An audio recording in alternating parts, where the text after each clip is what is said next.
And the impact the war in Iran is having on those up and down oil prices. Natasha, how are the markets looking today?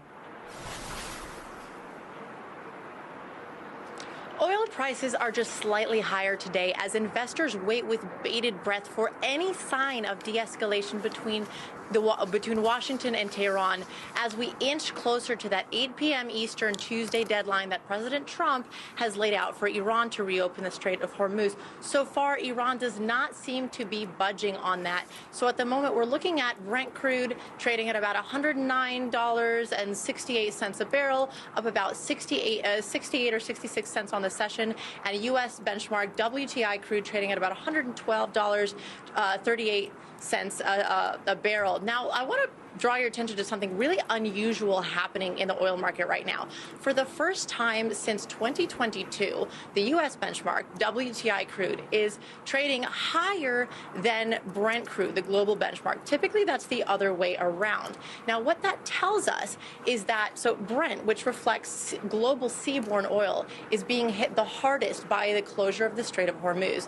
And what that means is that buyers around the world are turning to the U.S. for an alternative supply of oil. So that is pushing up demand, pushing up prices for U.S. crude even higher as the U.S. essentially becomes the world's backup supplier of crude. Now, moving to gas prices. In the U.S. today, the average price of a gallon of gas has hit $4.11. That is almost 40% higher than it was when the war began.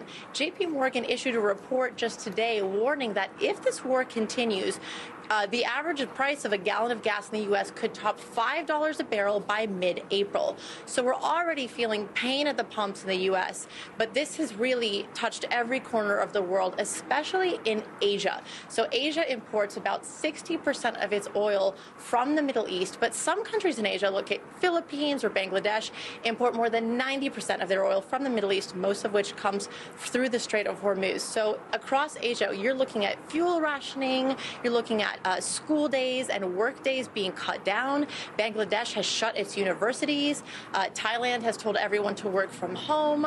People are being urged to take shorter showers, take public transport. So as this crisis hits Asia the hardest, as they face physical supply shortages now, it's going to swiftly hit the rest of the world as well and will only get worse as the war drags on. So markets will be watching very closely for that. I'm going to interrupt you, Natasha, because the President of the United States has come into the press briefing room to brief on Iran.